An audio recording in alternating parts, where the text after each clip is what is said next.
Of all the private launch providers on the planet, there is not a single company that I like more than Rocket Lab, the little New Zealand launch provider that could. And yeah, I know officially they're an American company, but get real, they're not. They haven't launched a single rocket from the United States. The Electron and virtually all of its components are manufactured in New Zealand. Really, everything about this company is New Zealand. It screams New Zealand and not the US. And the most remarkable thing of all is the fact that recently this company carried out an absolutely vital mission for NASA, the Capstone mission, a mission without which we will not be able to effectively and reliably deploy the Lunar Gateway in the planned orbital path that it was supposed to be deployed in. This mission absolutely had to go off without a hitch. And guess what? For the most part, it did. There was a brief period where communications was lost with the spacecraft, but other than that, everything has gone flawlessly with this mission and for a fraction of the cost of what SpaceX would charge. But Rocket Lab is looking much further out than the moon. They are now looking to explore Venus. And even though NASA has their own mission to Venus in the works, that is to say the Da Vinci mission, which is going to be launched in 2029, the objectives are entirely different. Predictably, the Da Vinci mission is all about studying the origins, the evolution, and the composition of Venus. It has nothing to do with anything more controversial or more exciting. And this is something that Peter Beck simply will not tolerate. He's not going to Venus to look for planetary evolution or composition information. He wants to find life.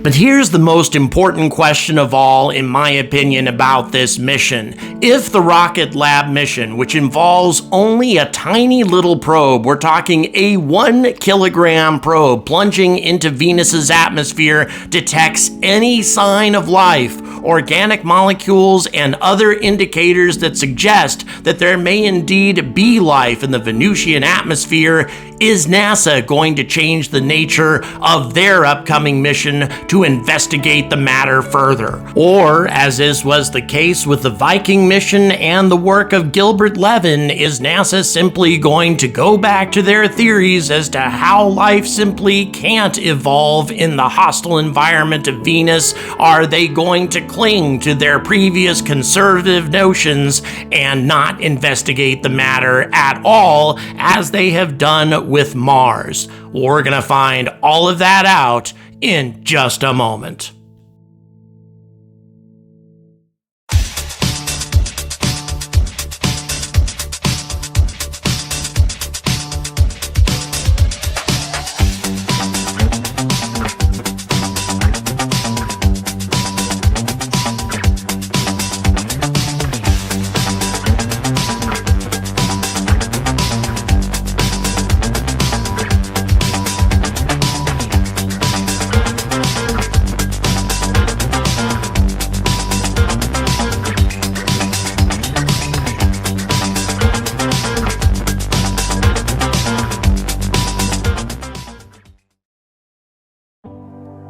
Okay, some of you may think that I'm getting a little overly dramatic in my title there, but I don't think I'm exaggerating whatsoever. If Peter Beck does indeed find the first signs of life in the Venusian atmosphere and a follow-up mission confirms this evidence, he will indeed be immortal. A private company, a single person who started this company, in the long run becomes responsible for finding the first signs of life off of our own planet. Now, in my opinion, Gilbert Levin and his colleagues, such as Patricia Stratt, are the ones who actually deserve this, but Peter Beck will definitely earn himself a permanent place in the history books. So let's go ahead and give you guys a brief overview of this mission as it was provided to us by Rocket Lab just a few days ago. Quote, "The Rocket Lab mission to Venus is a small direct entry probe designed designed for a baseline launch in May of 2023 with accommodation for a single 1 kilogram instrument. A backup launch window is available in January of 2025. The probe mission will spend about 5 minutes in the Venus cloud layers at 48 to 60 kilometers altitude above the surface and collect in situ measurements. We have chosen a low-mass, low-cost autofluorescing nephelometer to search for organic molecules in the cloud particles and constrain the particle composition.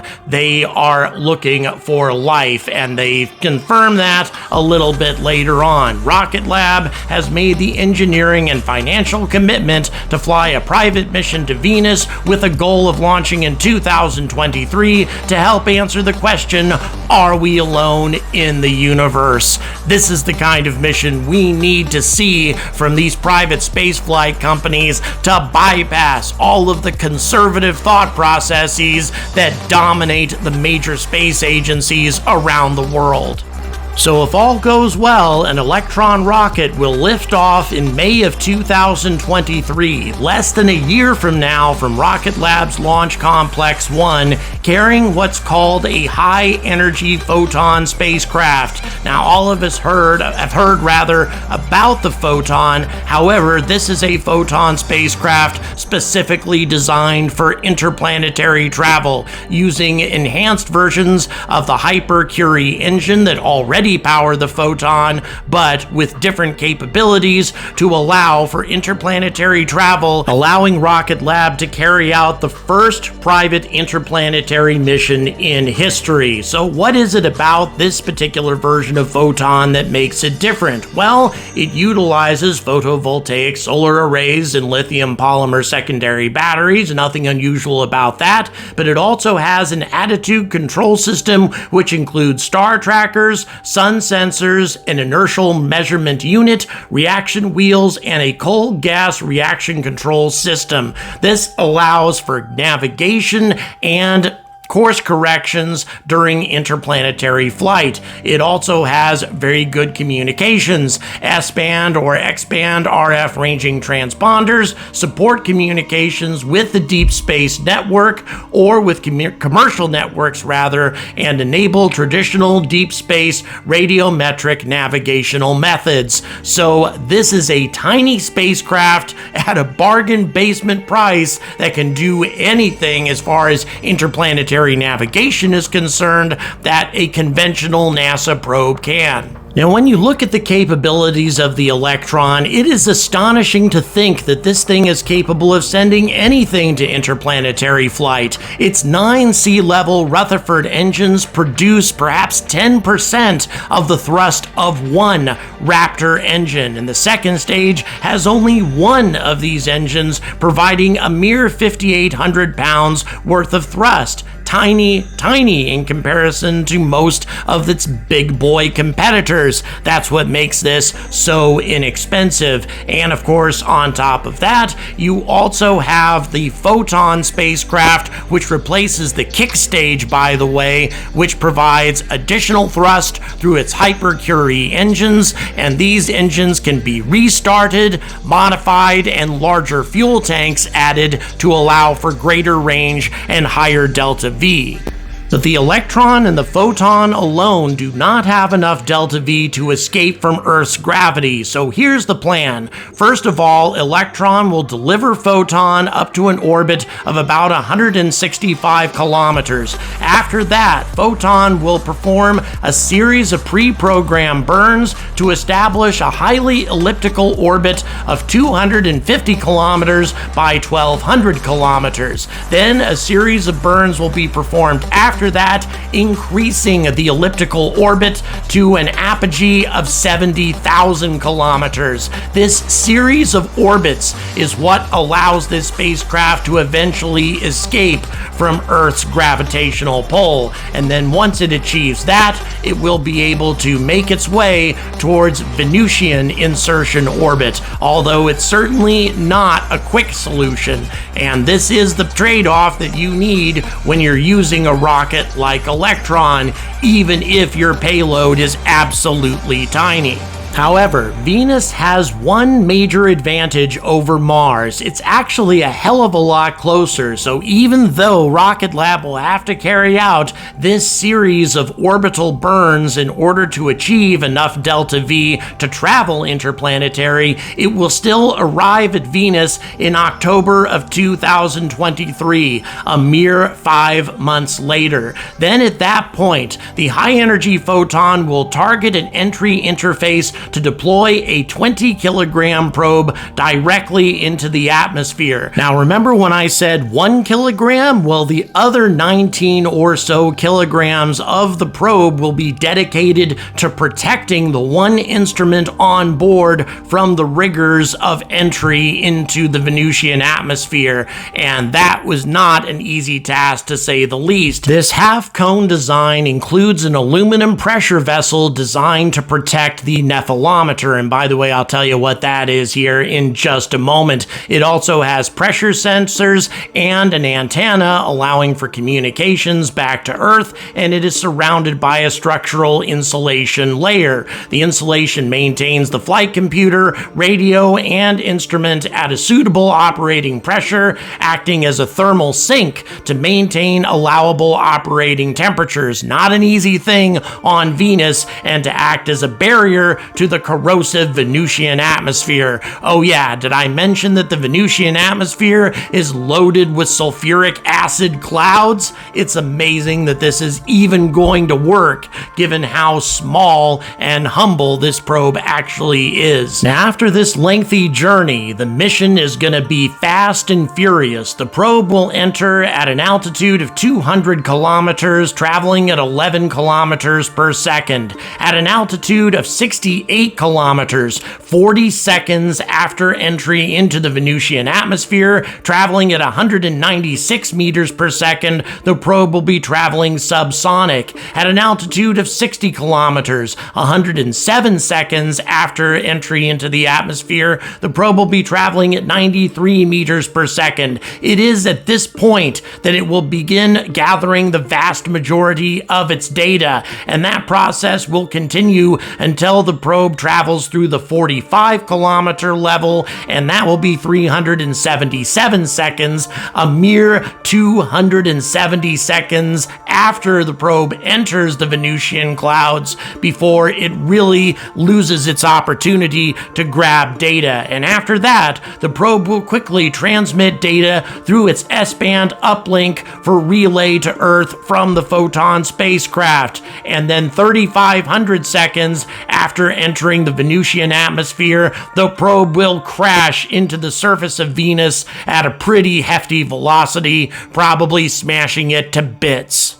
Now here's why Peter Beck and others believe that Venus may still have life or may have had life in its distant past. In the past, Venus was a lot more similar to our planet than most people realize. Water could have existed on the surface of Venus for as long as 600 million years until shortly after the late heavy bombardment, which would be enough time for microbial life to form, theoretically. There was, of course, this extreme resurfacing event, at least as far as we know, that created this mass release of carbon dioxide, this runaway greenhouse effect that changed everything. By the way, all this footage is courtesy of Astro Geeks. Please visit their channel. They generously allow people to make use of their content as long as their work is recognized, so check them out. They do some amazing work.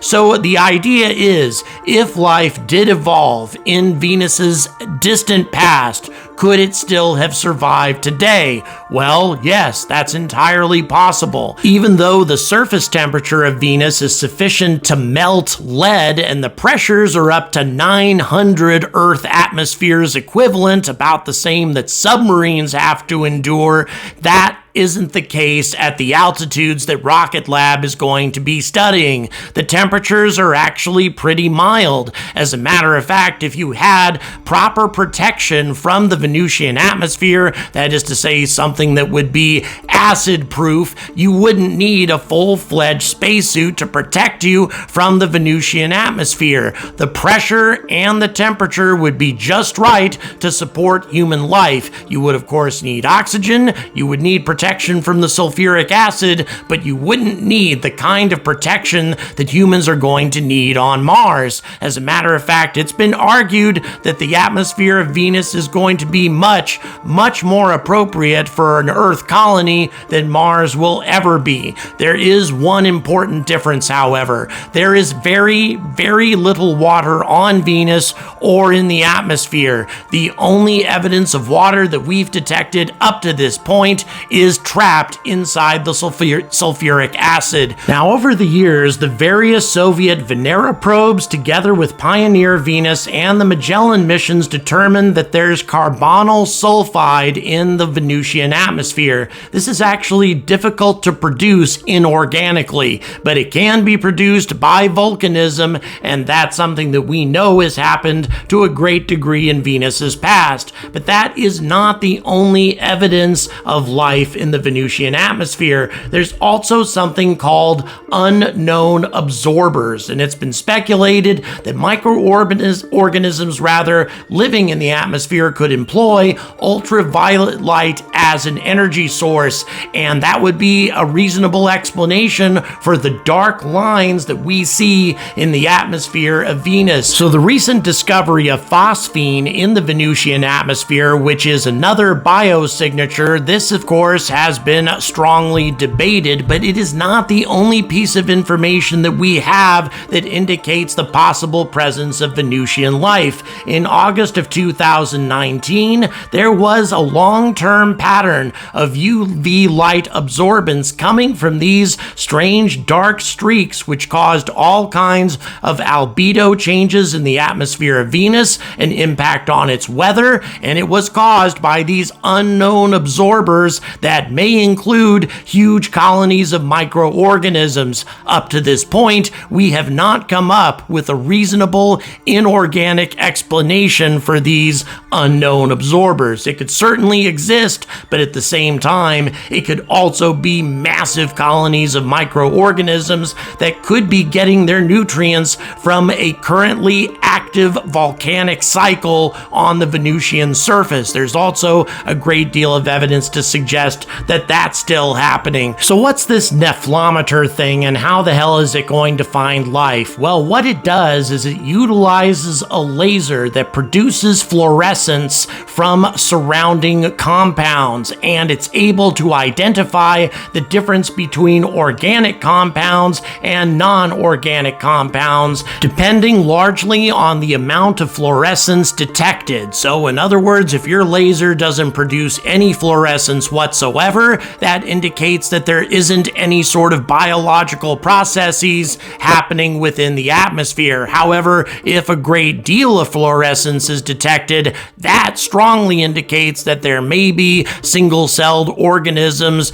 consuming perhaps ultraviolet light, using that as an energy source, or volcanic compounds. Who knows? But it gives a strong indication that they're there. And even though the probe is only going to be in the atmosphere for a few hundred seconds, it will be capable of processing thousands of particles per second, which means this one instrument will be able to collect more than adequate data to determine whether or not there's a lot of organic activity taking place in the Venusian atmosphere or very little. And the Rocket Lab researchers have a great deal of evidence to indicate that organic chemistry could indeed exist in the Venusian atmosphere. Quote, "We set out to show that the highly acidic droplets can support organic chemistry and are not necessarily sterile dead zones. The team seeded test tubes of concentrated sulfuric acid with simple organic molecules.